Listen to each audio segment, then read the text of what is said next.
Olá pessoal, estamos aqui hoje então para batermos um papo sobre os desafios do agronegócio para 2019. Meu nome é Alberto Pessina e eu sou o CEO da Agromove e estou muito satisfeito de estar aqui com vocês hoje, podendo trocar essas ideias. Para começar a falar então de cenário, sempre que eu olho cenários para frente, eu gosto de passar um pouquinho no que está acontecendo no mundo, porque a gente já viu 2008 aí o quanto que os fatos que acontecem no mundo nos afetam, né? Então nós tivemos uma desvalorização cambial forte, o nosso dinheiro foi embora e afetou o crescimento que estava projetado para o nosso país. Então, olhar o que acontece no mundo é de extrema importância para a gente poder fazer cenários. E o primeiro ponto, quando a gente vai olhar aqui cenários, é que as revisões da maioria dos bancos e dos grandes bancos para o crescimento mundial nos próximos anos foi rebaixada, né? Principalmente aí pela onda de protecionismo. O Fundo Monetário Internacional, que é um dos órgãos que faz isso no mundo, ele reprojetou esse crescimento de 3,9 para 3,7. A grande diferença, o detalhe aí que a gente precisa estar alerta é que antes era projetado o crescimento, isso vinha aumentando e esse crescimento dessas economias era projetado de uma forma mais uniforme, né? Todo mundo cresceria, várias economias do mundo cresceriam de uma forma mais uniforme. Quando a gente olha o crescimento, essa reprojeção para baixo, a gente vê uma desuniformidade muito grande. Estados Unidos cresce mais, algumas economias crescem um pouco mais e muitas economias têm um crescimento bem menor. Então, isso foi o caso do Brasil, né? A gente teve essa situação aqui no Brasil, sendo reprojetado o nosso cenário bem para baixo do que estava projetado no início do ano. Quando a gente olha, a segunda questão é que, quando a gente olha as economias avançadas, né, há uma expectativa de redução do gap de crescimento potencial. O que é isso? Quando você tem uma economia, toda economia tem um potencial de crescimento de acordo com a quantidade de recursos que ela tem. Então ela tem uma certa população, ela tem tecnologia, ela tem educação, ela tem estrutura para fazer crescimento, ela tem fábricas, tudo que ela tem, de acordo com isso você tem um potencial. Quando a gente olha então esse gap, a gente observa que esse gap está se reduzindo, ou seja, o potencial de economia, de crescimento dessas economias avançadas já está se reduzindo, e isso quer dizer que elas começam a gerar inflação. E ao gerar inflação, começam a acontecer medidas para conter essa inflação, assim como o crescimento desse país começa a diminuir para não gerar tanta inflação. E aí a gente olha, são tomadas uma delas são políticas monetárias, e a gente vê as taxas de juros nos Estados Unidos. E ao olhar isso, nós vemos que no ano passado, em setembro de 2017, a projeção de taxa de juros desses países era uma projeção até 2020 dos Estados Unidos de crescer os juros até 2%. Hoje, a última projeção, já estamos com uma taxa de juros projetado em 3%, ou seja, é muita coisa, gente, e esse foi um dos grandes fatores que gerou essa desvalorização e a mudança do fluxo de capitais para os Estados Unidos, ok? Um outro ponto importante para a gente reparar é que o crescimento das economias avançadas na próxima década será menor que o crescimento pré-crise 2009. Então a gente olha aqui o crescimento do PIB per capita para as próximas décadas, a gente vê em várias economias uma redução desse crescimento. A partir de cima, o gráfico de cima nos mostra aí, por grupos econômicos, a gente pode perceber, do lado esquerdo as economias avançadas tem um pequeno aumento no crescimento agora em relação à última década, mas bem menor do que a década ali antes de 2005. As economias emergentes também apresentam uma redução de crescimento em relação à última década. A China, uma redução de crescimento também importante. Aqui é um país que importa muita coisa do Brasil, então deve crescer menos, isso é importante. As economias que são exportadoras de petróleo também são importadoras de commodities, principalmente do Brasil, e nós temos aí também uma redução de crescimento dessas economias para frente. E quando a gente olha a uma característica que as não exportadoras de combustível, no caso, né, elas são economias que vão crescer um pouco mais do que a última década. E aí o Brasil também se enquadra porque ele é um grande exportador de commodities agrícolas, assim como outras commodities de minérios. Mas um ponto interessante, das commodities agrícolas, principais commodities agrícolas exportadas, 5 grandes países possuem aí 70% ou mais de 70% das exportações dessas commodities, apenas os 5 países. E a tendência para frente é que isso se concentre até mais. Então o Brasil está muito bem localizado em termos de commodities agrícolas, está nesses grupos de grandes exportadores de commodities agrícolas e isso tende a se concentrar e o Brasil provavelmente vai ser demandado. O problema é que uma boa parte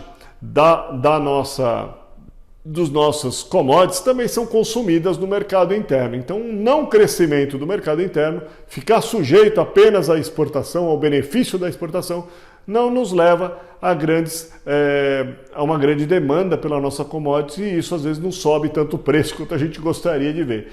Então, o casamento entre um crescimento econômico interno e um crescimento econômico e uma demanda externa é o interessante em termos de cenários para frente. Temos que ver o que vai acontecer com o Brasil e com as medidas que estão acontecendo aí no Brasil com essa mudança da nossa presidência. No lado de baixo, a gente pode observar por regiões, essa mesma medição de PIB per capita por regiões, e o interessante aí é que o Latinoamérica, né, a América Latina, que é a nossa região, é uma região exportadora também, ela também apresenta um crescimento maior do que as últimas décadas. Ligeiramente maior, mas apresenta. Então, o Brasil representa nesse número da América Latina um número grande, então ele está considerado também como um crescimento um pouco melhor. Outro país que se beneficia muito é os emergentes da Ásia, né, sem incluir a China. E aí, esses países também devem crescer devido ao seu posicionamento na região asiática e a toda a população e o crescimento que essa região apresenta. Os países que exportam naquelas regiões se beneficiam muito disso. Já o Middle East e Norte da África crescem menos. Nós vemos aí os emergentes da Europa também crescem menos. Os Sub-Saara também tem um crescimento menor e a Rússia, a região da Rússia ali também tem um crescimento menor. A Rússia é uma importante importadora do Brasil e isso também não é bom. Então, prestar atenção nesses cenários vai fazer diferença para o agronegócio, talvez não tanto, mas para outras exportações, para outros produtos faz diferença. Isso sempre o Brasil se posicionar em relação a esse mercado externo é muito importante. A gente viu isso para o agronegócio, quanto que é importante, mas o resto da economia sofreu sem estar posicionada nesse sentido. Outros desafios aí que nós temos o aumento do crescimento das barreiras comerciais é uma tendência e vamos continuar a ver essa tendência de aumento de crescimento, é uma coisa muito ruim, precisa se tentar evitar isso. A redução nos fluxos de capitais para as economias com fundamentos fracos, alto potencial de riscos, ou seja, quem não fizer a lição de casa vai sofrer. Então, o fluxo de capital não vai para esses países e esses países sofrem. A gente olha aqui essa situação do Brasil. Em 2012, nós não estávamos fazendo a lição de casa, já estávamos sofrendo. Nós vemos a linha azul, é a redução do fluxo de capital para o Brasil, que vai até 2016. Em 2015, começamos a sofrer com a crise mais forte. Você vê que se acelera a saída de capital do Brasil, a moeda se desvaloriza, se acelera essa condição e nós sofremos mais com 2 anos, 3 anos de crise, começando a se recuperar no final de 2017. Então, fazer a lição de casa é extremamente importante. Então, para o mundo, seria agradável se a gente começasse a ver medidas que fortalecessem o crescimento. No Brasil, a gente já está cansado de ouvir, seriam para corrigir a Previdência, diminuir a nossa burocracia, facilitar as condições de trabalho, facilitar que as empresas cresçam, que as empresas contratem, gerar condições necessárias para a competitividade brasileira, investimentos de tecnologia, facilitar as condições de tecnologia e assim por diante. São medidas que seriam muito bem-vindas, inclusive acabar com a nossa corrupção. Evitar o protecionismo é necessário o Brasil, se ele conseguir evitar principalmente para o lado das indústrias e começar a tornar as nossas indústrias mais competitivas com o mundo, a gente vê que num cenário de crescimento menor interno, o quão bom foi para o agronegócio estarmos ligados ao cenário internacional. Então, reduzir medidas de protecionismo, nos tornar competitivo em relação ao mundo é muito importante. Por último, países com gap, né? O gap produtivo elevado, é o caso do Brasil, grande desemprego, muita gente, muitos imóveis comerciais baratos, taxas de juros baratos, tentando incentivar a economia aí, e mesmo assim sem recursos para investir. Esses países, eles precisam urgentemente fazer os seus ajustes fiscais, são importantes, e fortalecer-se contra um cenário de maior risco externo. Então, é importante vermos acontecer essas medidas, porque o cenário externo estará com um risco maior. E aí, quando a gente olha Brasil, a gente pode perceber que a projeção do crescimento, aí, a linha azul, era a projeção do crescimento para 2018, a partir de um cenário externo pior, aí nós temos uma redução de crescimento de 3 para 1,36. Para os próximos anos, estamos projetando aí crescimentos de 2,5% até 2020 com 3%, porém, para que isso aconteça, como a gente vai ter um risco, um cenário adverso, mais adverso externo, nós precisamos fazer a lição de casa. Então, senão, nós podemos ter quadros de reversão como nós tivemos em 2018 e frustrar essas projeções. Ok?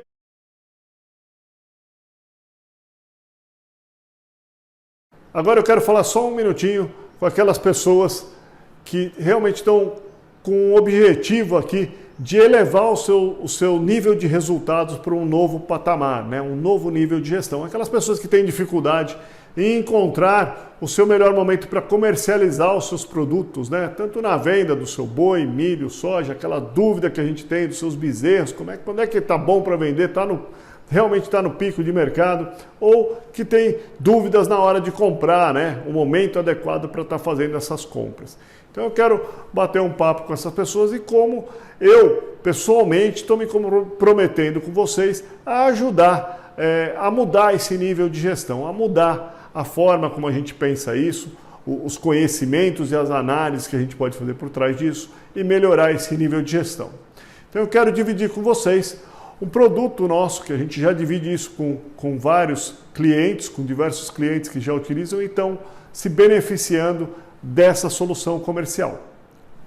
Os benefícios que a gente tem trazido são justamente aí, a gente tira, através desses modelos de análise que vocês tiveram a oportunidade de ver aqui no binário, a gente mostra a tendência, se aquela tendência, temos uma continuidade naquela tendência, devemos ficar tranquilo porque nós vamos conseguir vender ou mais alto ou comprar mais barato, ou se aquele momento onde a gente está chegando no momento de decisão e precisamos ali fazer uma venda ou fazer uma compra, está no momento de decisão e o que a gente pode fazer. E quando isso virou, mudou a posição e está indo para um outro patamar e às vezes a gente demora acreditando que aquilo vai subir mais, a gente não sabe, a gente traz, são esses os benefícios que a gente procura passar para os nossos clientes, além de uma informação e um acompanhamento aí desses cenários macroeconômicos de oferta e demanda, a gente procura trazer para vocês isso.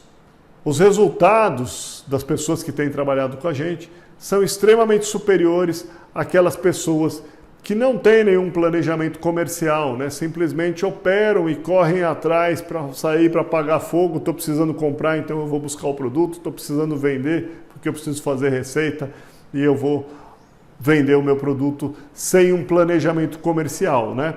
Então a gente consegue elevar o nível de gestão dessas pessoas, passar para um novo patamar e esse é o nosso objetivo. E como funciona então esse produto, né? Como é que a gente tem entregue essa solução? A gente traz um informativo, nesse informativo a gente procura ser rápido, né, gente? Porque a maioria das pessoas tem pouco tempo para poder olhar essas informações. Então a gente divide isso nos produtos boi, milho, soja, bezerro, dividimos isso nesses produtos. Em pouco tempo você tem uma tabela daquela com análise, onde você rapidamente enxerga a tendência, se a probabilidade de queda está na região de compra ou se está na região de venda e ali você já começa a poder tomar suas decisões.